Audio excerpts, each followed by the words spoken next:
தட்டெழுத்து சுருக்கெழுத்து தேர்வு மாதிரி வினாத்தாளை வெளியிட வேண்டும் என தமிழ்நாடு தட்டெழுத்து மற்றும் சுருக்கெழுத்து பயிற்சி பள்ளிகளின் தலைவர் சோமசங்கர் வலியுறுத்தியுள்ளார்.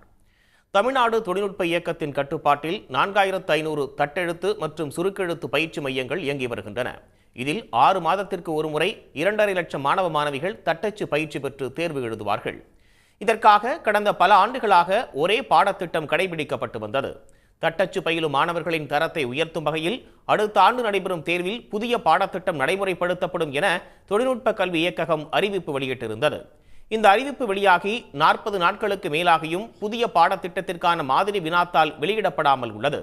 இதனால் பழைய பாடத்திட்டத்தை மாணவ மாணவிகள் பயின்று வரக்கூடிய நிலையில் புதிய பாடத்திட்டத்தின் மாதிரி வினாத்தாளை வெளியிட வேண்டும் என தமிழ்நாடு தட்டெழுத்து மற்றும் சுருக்கெழுத்து பயிற்சி பள்ளிகளின் தலைவர் சோமசங்கர் வலியுறுத்தியுள்ளார். எதிர்வரும் 2025ஆம் ஆண்டிற்கு புதிய பாடத்திட்டத்தினை அறிவித்தார்கள். அதற்கான மாதிரி வினாப்படிவம் இதுவரை வெளியிடாத காரணத்தால் மாணவர்களுக்கு பயிற்றுவிப்பதற்கு இயலாத சூழ்நிலையில் வணிகவியல் பயிற்றங்கள் இருப்பதோடு மாணவர்களுக்கும் சிரமப்படுகின்றனர். எனவே தயவு செய்து விரைந்து அதனுடைய மாதிரி வினா வினாத்தாளை வெளியிட தமிழ்நாடு தட்டெழுத்து சுருக்கெழுத்து கணினி பள்ளிகள் சங்கத்தின் சார்பாக வேண்டி விரும்பி கேட்டுக்கொள்கின்றோம்.